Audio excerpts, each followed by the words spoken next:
The Midnight Door. The last train home. The night was thick with fog as I stood on the deserted platform, waiting for the last train to arrive. The clock above me ticked ominously, its hands frozen at midnight. I had missed the last bus home, and the train was my only option.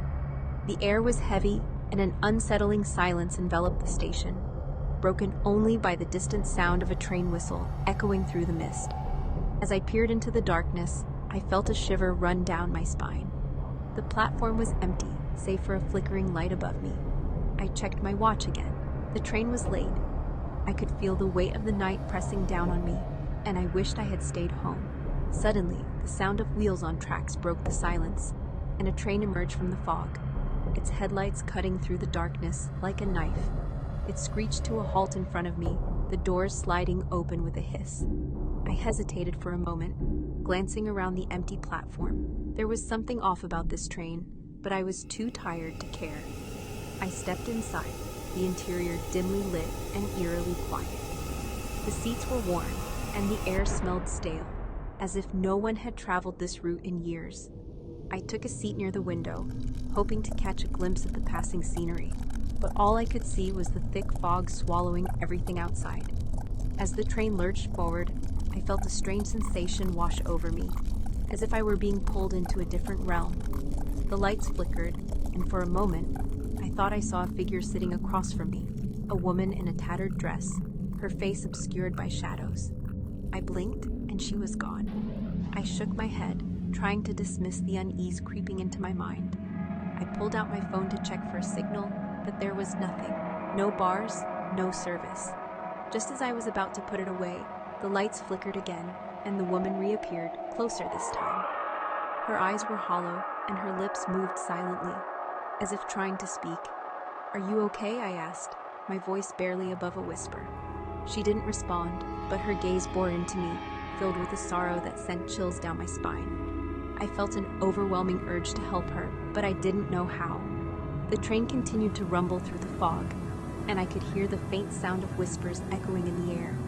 They grew louder, swirling around me like a tempest. "Help us! Help us!" The voices were desperate, pleading. I looked around, but the train was still empty, save for the woman. "Who are you?" I asked, my heart racing.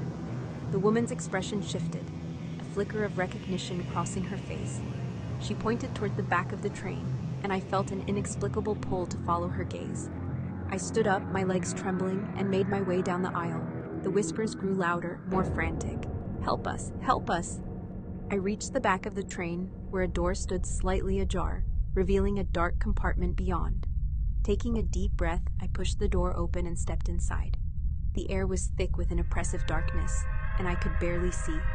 As my eyes adjusted, I saw them, figures huddled together, their faces twisted in anguish. They were trapped, just like the woman. "Please, help us," they begged, their voices a haunting chorus. I felt a wave of panic wash over me. How can I help you?" I shouted, desperation clawing at my throat. The woman appeared beside me, her hand reaching out. "You must remember," she whispered, her voice barely audible over the chaos.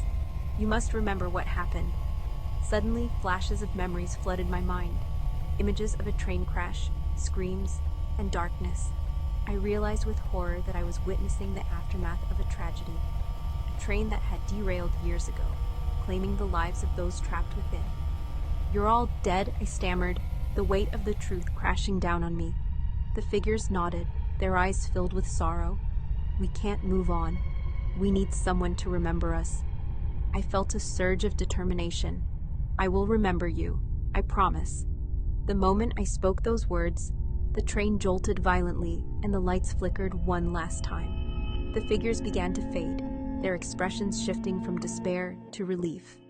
"Thank you," they whispered in unison, their voices echoing in the darkness. The train screeched to a halt, and I felt a rush of air as the compartment dissolved around me. I found myself back on the platform, the fog lifting, and the first light of dawn breaking through. The train was gone, but I could still hear the whispers lingering in the air. I had freed them, but I would carry their memory with me forever.